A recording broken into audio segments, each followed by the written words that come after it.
Hello and welcome to Supervision Smorgasboard, a podcast full of tips, tricks, and interviews with experts to help you enjoy being a supervisor. Here's your host, Dr. Tara Sanderson.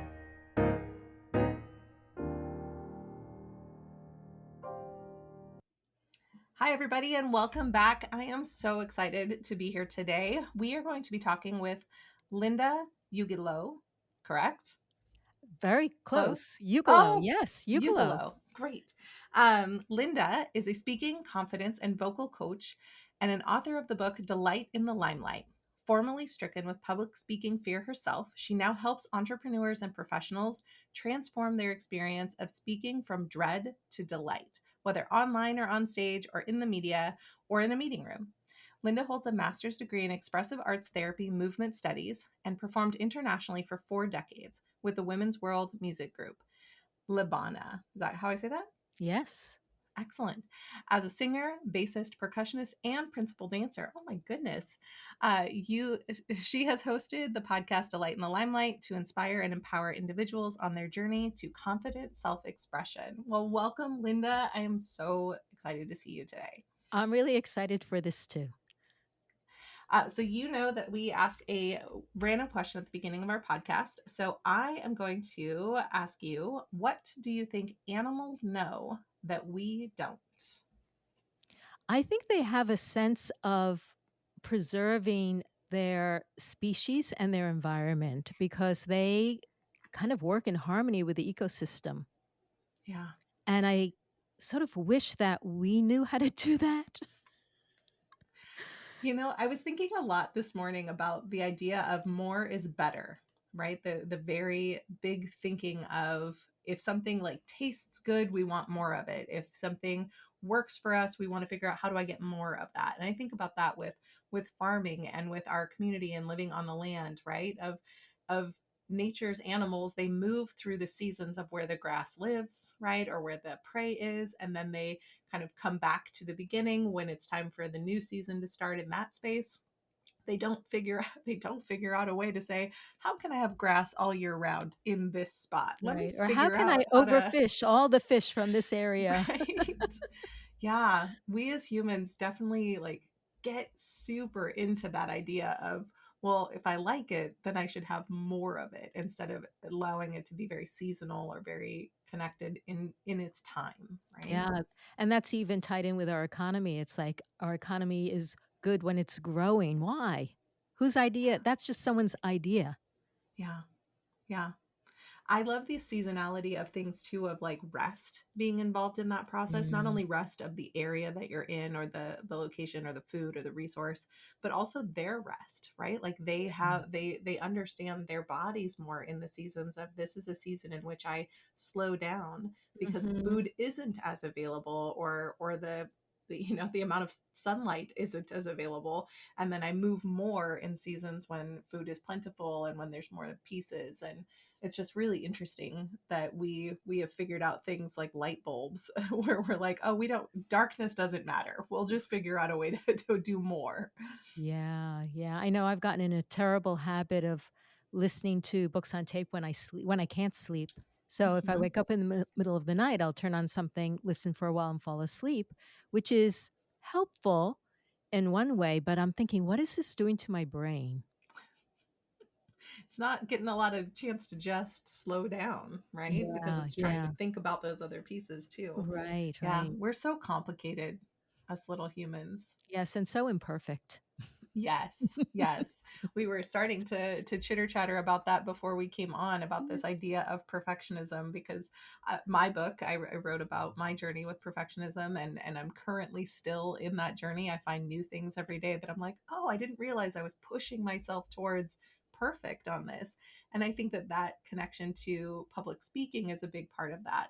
I grew up in a pretty middle class family and pretty I would say normal-ish for a white, female in America. And yet I think it was probably third or fourth grade when I started really realizing that people could interpret me or interpret what I said as being not as intelligent or not smart enough. And so I stopped raising my hands in class, right? I stopped trying to even remotely know the answer. If the teacher even looked in my direction to call on me, I froze with fear of like, I don't have an answer. Please don't call on me. I remember that I got the most improved in my junior college when I was getting ready to go to college. I got the most improved in my speech class because I had my wisdom teeth removed the first week of class, and by the end of class, like they were like, wow, you can really speak in front of people now, because the first 3 weeks I just couldn't talk because my mouth was healing. But it was also like the perfect timing and excuse to not have to do my speaking in that speech class, because I just didn't want to. I was so scared. In graduate school, I actually got a letter my first year of graduate school from my entire academic department, because I didn't speak up at all my first year in graduate school. I didn't raise my hand at all in class. I didn't say anything in my classes. And they wrote an academic letter saying that if you don't speak up at least twice in every class in the next semester, we're not going to let you stay here. We are going to say that you don't belong, because we can't know what's in your head if you don't say something in class.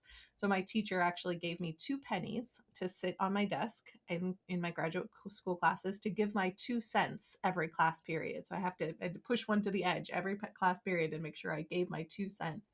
And that was one of those clear moments where I realized that fear was holding me back in a way that was going to damage my future in being a clinician. I knew I could do well in a room one-on-one with a client, but I couldn't express myself other places for fear. And that is a big element of what you navigate with people all the time in your consulting business, right? Is how to help Absolutely. people get over this fear. So tell me more about what you do and what you see from your side.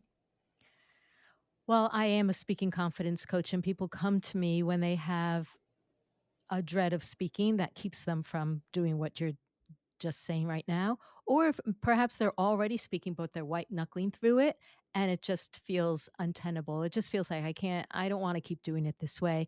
And maybe they didn't realize in the past that there was another way.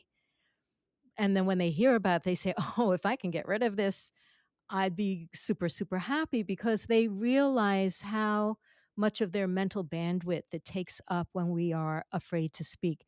Because, and you probably have experienced this yourself, that if you're feeling nervous, you're thinking, oh my God, my heart's pounding, or I'm hyperventilating, or I can't think of, I can't open my mouth, or what happened to me once in grad school is I opened my mouth and no words came out because my mouth got so dry. It was like cotton cotton ball dry. Like how a dentist vacuums all the saliva out. That's what it felt like. And you can't speak without saliva. I learned that day. And this is going to impede and exacerbate that fear or nervousness of speaking. Once we feel nervous, we think, oh no, I feel nervous, and then it feels even worse. So it kind of like spirals down.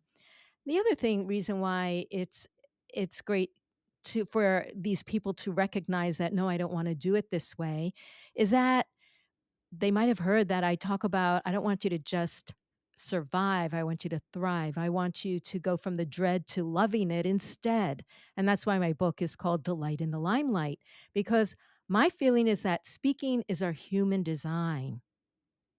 And all we need to do is look at little kids, how much they love speaking. They love making sounds, they love learning to make words and say sentences and trying it out. And they're happy until they get socialized and conditioned, right? And then all of a sudden things happen, like as you said in fourth grade, this happened to you where suddenly you felt, oh my God, I could be wrong, and then get either ridiculed or penalized, like a grade taken off because I made a mistake. I rather not say anything than have that happen. And this is what I've come to realize, that everyone, I would never say that there's a reason why people are afraid to speak, but I will say every time someone is afraid to speak, there is a reason. Yeah, And I that's love that. actually the beauty, the opportunity, and the gift is that it points to the stuff that we have that has been unresolved. And Yeah. once, and you're all about clearing up the stuff we have. So, and this is what I'm about too. It's like when we speak, we want to be present. We want to be here and now. And anything that gets in the way, whether it's that time that all the girls in seventh grade said, nobody talked to Linda, or when my sisters would kick me in the shins and attack me every time mom put me in the center of attention because I was the good one in the family, or other times where I felt like it wasn't safe to be seen, like having guys leer at me or make comments that made me want to hide, or any number of things, or feeling on the outside and, oh, I'm not part of that in group, so I'm not as important. People don't want to hear from me. They're the ones that are the ones who should speak up, and I'll just be in the background. All of these things that we make conclusions about and we interpret in certain ways that what it means about us, these are all unique to us. We all have our own conditioning, our own patterns, our own experiences that we have, encountered in our growing up years, whether it's at home with our family or in school or at church or temple. And unless we have had someone or the tools and resources at the time to move through those with grace, then we find a way to cope with them. And Yeah. usually the way to cope is by protecting ourselves and hiding. And it's usually some way that works at the time, but doesn't work in the long run. Yeah, absolutely. One of the ways that I was kind of connecting this back to my supervisors and my supervisees is I do end up seeing a lot of supervisees who have either never held another job, like they've just been in school this whole time and then come out into after graduate school and are in their first job experiences. Or they have had other jobs or things, but they have really kind of stayed in that background and had somebody who just told them what to do all of the time, right? And one of the things that happens when people get into private practice experience or start moving towards private practice is you have to do something called making a phone call to a client to start a new relationship. And it's so excruciating sometimes to watch my supervisees who look at me and say, well, can't I just send an email? And I look at them and I go, well, but the person requested to be called back. So no, you can't send an email because they would like to get a phone call. But I don't do phone calls. Well, that's a problem, right? Like you kind of have to do phone calls. There are some things in our industry as therapists that we do have to make these phone calls, whether it's to the insurance company, to a client, to a lawyer about something. Like this is now a part of your world. So it may not even be like the grand part of public speaking of now you're going to give presentations in front of live audiences. It might just be the live audience of one who wants to know Absolutely. if you can do some services for them. Absolutely. Yes. And I do define public speaking anytime we open our mouth to speak to another Yeah. person. Yeah. Absolutely. It's those phone calls. It could be even family and friends or parties or networking. So what I would do in that kind of a case is what I would do with any kind of public speaking. I would probably start with, what does it bring up for you? Mhm. What goes on in your head? What are you afraid of? What are you concerned about? And oftentimes that will point back to some other experiences. I had a client who was afraid of this very thing, and she grew up in a family, and this was some time ago when, everyone had landlines, and it was even before, what are they called, telephone answering machines. Mhm. And so the phone rang, you picked it up or you didn't. And in her family, every time the phone rang at dinner time, her mother would get enraged and carry on about how horrible it was that someone dared to call at dinner time.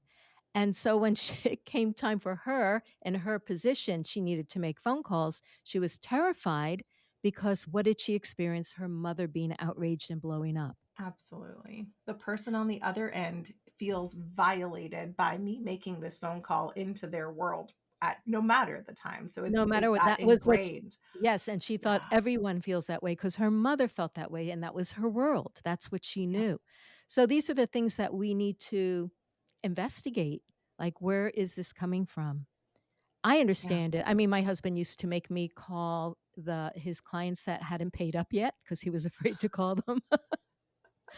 And, I I understand it. I felt used to, there was a time I was afraid to make phone calls too. I can't remember at what point in my life. I just kind of vaguely have a memory of always procrastinating. Yeah. And now I don't know, if I have to make a phone call, I just hop on, which is great. However, I do say I do not make phone calls in my business. Mm. That doesn't mean I never will, because as I get out onto the speaking circuit, I know that event planners do like phone calls. Yeah. They want to be able to call me, so I'll have to make some adjustments. But I do arrange my coaching business that it's all via message or email, just because I prefer it that way. Yeah. I don't know, I don't love having to use my telephone. I don't like listening to voice messages. I much rather read a text. There is something really beautiful about that. I think from a business mindset of, it keeps all the information there. You don't have to Yes. remember what you said. So there's something lovely about it just being on paper, even though it's on your screen or in the cloud, wherever that lives. But I also think that there is something that just gives us some time to react to Yes, things. the asynchronicity, Hmm. is it asynchronicity or Yep. asynchronous, whatever it is. Synchronous is at the same time. And Asynchronous is asynchronous being, is at different times. Yes, it's very helpful, very helpful. And yeah. both those things that you say, and also having a record. You don't have to take notes. If someone's written it, it's right there. So Yeah. helpful. Yeah. And I think that bleeds into that protective measure for when we are afraid of making those phone calls or doing those things, when we've got the fear associated with it. And then we've got this rational, oh, but then I don't have to keep a record in my mind. It goes over here. It can pair into this place where we kind of reinforce a bad habit, or we reinforce the fear. And if we can pull those things apart and say, I'm not afraid to, I just choose this because I like having the record, because I do these pieces, I could make those phone calls, I can make those phone calls, I will make those phone calls when needed. It's not reinforcing the fear, it's just being rational about what it is that you want out of these communications and how you want to do that, and recognizing that if there is that fear, that you do have to address it, you do have to come to grips with, where does that come from? And especially, as someone who's in the world of therapy, this is our opportunity to clear our stuff. Yeah. And the Yeah. more we clear our stuff, the better we can help other people clear theirs. Hmm. It makes such a huge difference. Huge difference. I mean, not only are you having your own, personal freedom to be able to make choices rather than to act out of dread, but you also then have that experience to then share and be a better Hmm. therapist, because what are we helping people with? We're helping people navigate their anxieties, their discomforts, and I think it behooves us to work on ourselves. Yeah, absolutely. Yeah. Absolutely. I think that is very, very important. One of the other places that I feel like we see as supervisors looking into public speaking, in any aspect, opening our mouths, right, in any aspect, is the idea of, oh, my train's coming by. I'm gonna hold on a second. My husband can edit this part out. I know you probably can't hear the train, but it I is like did. ridiculous. Oh, you I could? did. Okay. Um, it's pretty. I live literally across the street from a railroad tracks. So we'll come back to that. One of the other things that I think is really important with our supervisees, for as they're thinking about public speaking, opening their mouth in any capacity, is the idea of, how do we contribute to the conversation around our clients in a way that's effective, and that we're really communicating what we want to. And what I mean by that is, we have to consult with their psychiatrist or their doctor, or somebody else. And I think that there is this little ball of fear around making sure that we're not sharing too much information, but we're sharing enough information where we can get our point across, and especially as supervisees, where we don't sound like we don't know what we're doing. Because I think that imposter syndrome is so deep for my supervisees. They have had maybe a year's worth of time really doing things with clients, and now they're a semi-professional, they're almost licensed, and they're thinking about, I'm going to go out and do this on my own at some point. This is all on me. And here's this doctor asking me my opinion about something. How do I make sure he knows that I know what I'm talking about, even though I'm afraid I don't know what I'm talking about? This is a matter of, on the one hand, honoring and accepting where we are on the journey. So, of course, in 5 years, you're going to have more experience than you do today. That's just a Ah, given. yeah. So, on one level, you need to really allow yourself to be in the here and now and in the truth of your development. And at the same time, if your voice and your thoughts and your perspective and your stance weren't important, you wouldn't be there. Yeah. That's beautiful. If someone's asking you for your opinion, it's because they want to hear what you have to say. And it's almost like a gift that someone's giving you to take up that space and to let Mm. your thoughts come out. And this is your opportunity to test your ideas, to put forth your perspective. Are we going to be right? Is there an actual right? I don't know if there's an actual right. We're going to be, iterating as we go along all the Yeah. time. There's sometimes we're going to be, like spot on. Sometimes we might be off. And you know what? That's okay. It's okay. Like, oh, I didn't consider that. I'm so glad you made mention of that, because that really is going to help me see this in a new light. But that doesn't negate your perspective. I Yeah. think what we need to understand is that it's okay to make mistakes. It's okay not to be perfect. Here's what I think, which is really unfortunate, is that we grow up in an educational system that penalizes us for every mistake we make and grades us the highest for making the fewest mistakes. And so we don't get tested, we don't get experience in taking risks and floundering around, and maybe even coming up with something really, really cool because we dared to think outside the box. Because Yeah. what happens is we don't dare to think outside the box when we are so concentrated and focused on not making a mistake. How different would our educational experience be if it was shifted and we were encouraged and graded on taking the most risks and trying out the most things? How would Yeah. our lives feel different? How could we be better as therapists or supervisors if we had more freedom to express ourselves? I think we all come out of the educational system with some level of trauma because of that, around making mistakes, fear of making mistakes, trying to want to make sure that we're doing it right, making the grade, and concern about what other people think, Yeah. rather than, or trying to be impressive, rather than trying to be helpful, just Hmm. participating, contributing. Yeah. I always have the mantra before I speak, before I work with someone, before I get on a podcast: may I be helpful. Mm. Yeah. And when you come to any type of meeting, relationship, performance, anything with that mantra, um, it really sets the stage for coming with openness and coming with this ideal that your whole goal in being there is supportive, is helpful, Yeah, is connective. absolutely. And, I also want to acknowledge that there was a time when I was afraid of speaking in public.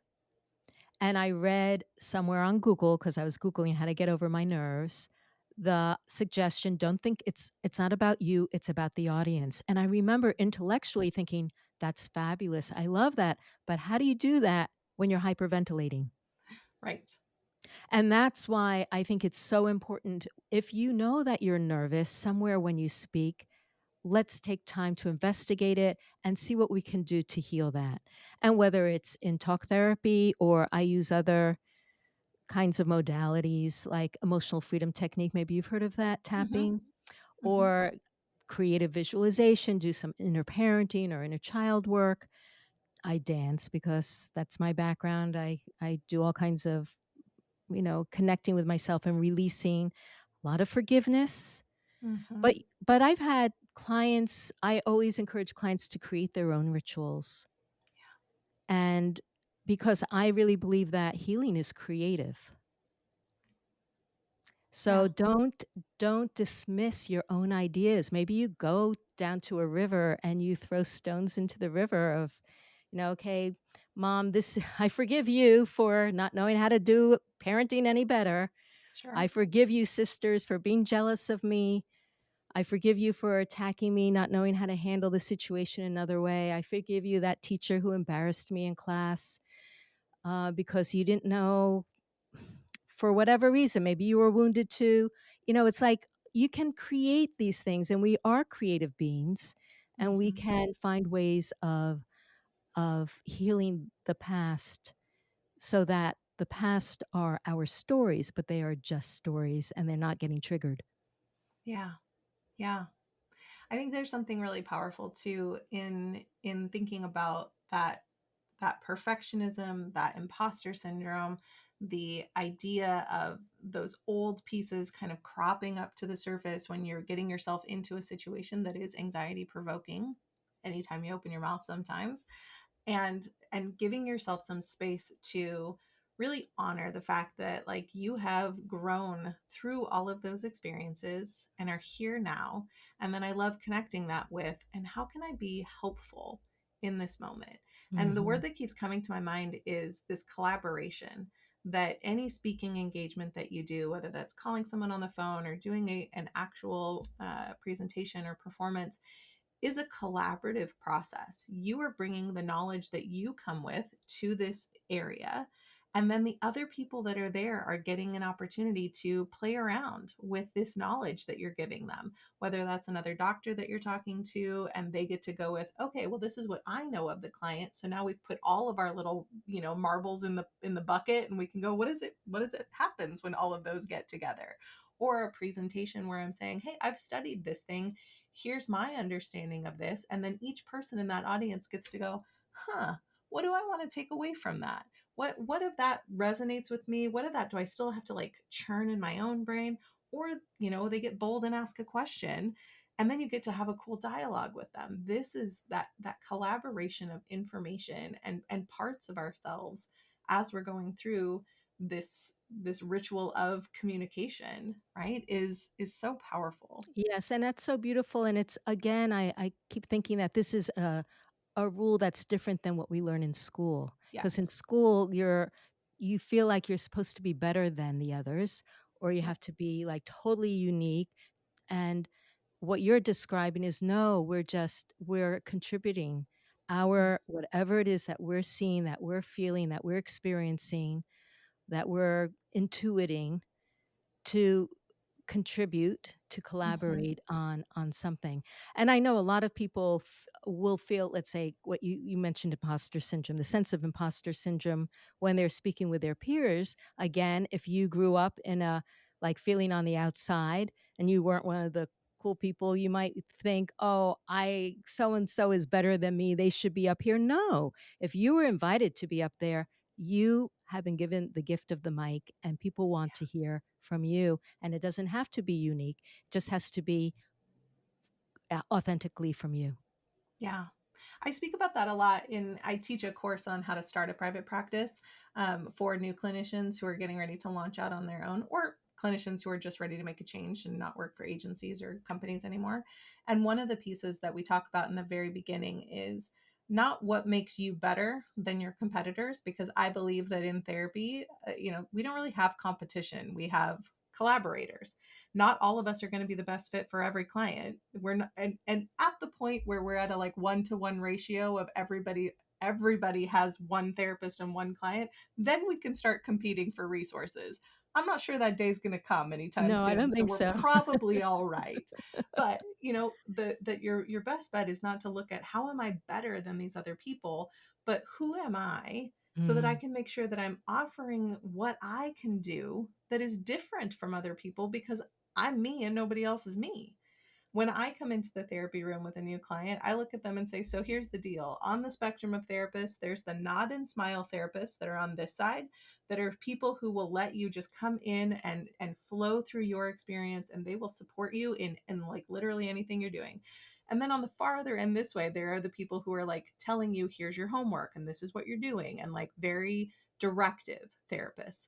I tend to find myself on this side. I'm kind of a pokey therapist. I like to look at things and be like, what's that? And dig at it until we figure it out. So if you're looking for a nod and smile, I'm not your therapist, but I know some who are amazing. Let me help you get to them. But if you're looking for somebody who's going to poke at your stuff and help you get to the bottom of some of those things, it's going to be painful, but that's the kind of world you're living in with me, and that's who I am in this sphere. And if we understand ourselves in those places, I know a therapist up in Portland who is a very somatic therapist that's really tied into yoga and does a lot of body movement during her therapy sessions. That I'm constantly amazed at the work that she does with her clients with body movement and therapy, and it's so beautiful. And that's not me. Like I'm not going to do that with people. And when people want that work, I'm like, I know somebody great, right? This collaboration that we can show up as our whole selves and be the right fit for the right people, and that somebody else is the right fit for their right people, gives you this freedom, right? To really be in your shoes and understand what it is that you bring to the table that nobody else does. And whether that's in a presentation, somebody asks you to do that, or whether it's just making that first phone call to a client and knowing, hey, let me just tell you about who I am. Does this sound like the kind of therapist you want to work with? If so, great. If not, let me help point you in the right direction. Now that I know what you're looking for, we can help you get to the right person, because nobody should have to grab a therapist out of, I don't know, out of Randomly. yeah, just Yeah. randomly or out of desperation. Like Hmm. you want the right person who's really going to help you get to that next place. Right. Right. Yeah. Well, I have so enjoyed our conversation, and I know that you have a book that you would like to tell people about, and really anything else that you would like to share about your business or how people can get a hold of you. We will drop your information in the show notes, so no need to like read off your website or anything, but I would love to hear a little bit about your book and what you've got going on. My book is Delight in the Limelight, and it's a guide to help you go from the dread of speaking to loving it instead. I have a three-part framework in it. The first part is what we've kind of spoken about today about revealing and healing the past experiences and messages that we might have gotten. I've got a whole chapter 4 that helps you kind of investigate those things for yourself. Chapter 5 is all about how you can heal those things and clear them away. Then we get into restoring a sense of safety because we want to feel safe when we speak. And although we may be worried about what other people think, we sometimes neglect to realize what we are saying to ourselves in our head. And we create an unsafe environment inside our head. And if you don't feel safe in with yourself, you're not going to feel safe with other people. And then the third part is about repatterning our habits. So when we've been afraid to speak, we tend to create our whole sense of self expression, like the way we hold our bodies, the way we even breathe, and certainly the way we use our voices and the energy we bring to places, and the rules that we have made for ourselves about how we fit in to be appropriate in certain places are often much more narrow than they need to be.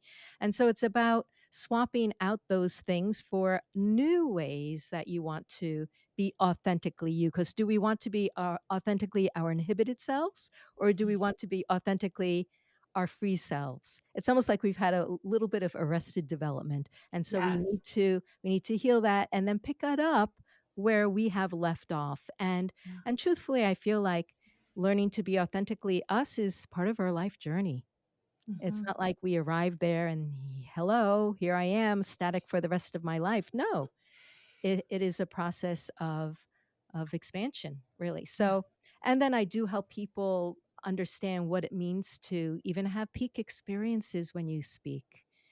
You can have a peak experience on a podcast, on a phone call, at a party or networking. You know, you can feel like, wow, every time I open my mouth, it feels amazing.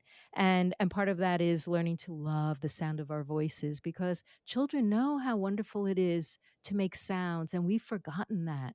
We've totally disconnected from the joy of making noise, Hmm. and that we're actually like using our body and our mouths to make these communicative, sound clusters that have meaning, Yeah. and that we can express ourselves in so many ways, and it becomes deliciously pleasurable and fun. Yeah. So that's where I go in the book. I also have a podcast, Delight in the Limelight. And if you go to Linda Ugelow, that's UGELOW.com/rituals, you can download my speaker preparation checklist. So there are lots of things that you can do to get yourself in the zone, grounded and focused and energized before you do any kind of speaking, that you may not have realized before, but it makes such a huge difference when you feel ready, ready in your body, ready in your voice, ready, have the right mindset, and you're not just kind of thrusting yourself into a situation with no intention and no awareness, and just, okay, let's see how it goes. Yeah. Yeah, I love that. I'm going to put those in our show notes here because I think that that could be really helpful for a lot of people who are thinking about how can they address some of these parts of themselves, not only from your book, but definitely those kind of speaker rituals to get ready for their next event, just as a little taster of some of the work that they could do with you or reading your book. So thank you so much for being here today. I really appreciate it. It's been great, Tara. Thanks so much for having me on. Absolutely. This has been Supervision Smorgasbord with Dr. Tara Sanderson. Please like and subscribe on your favorite podcast app.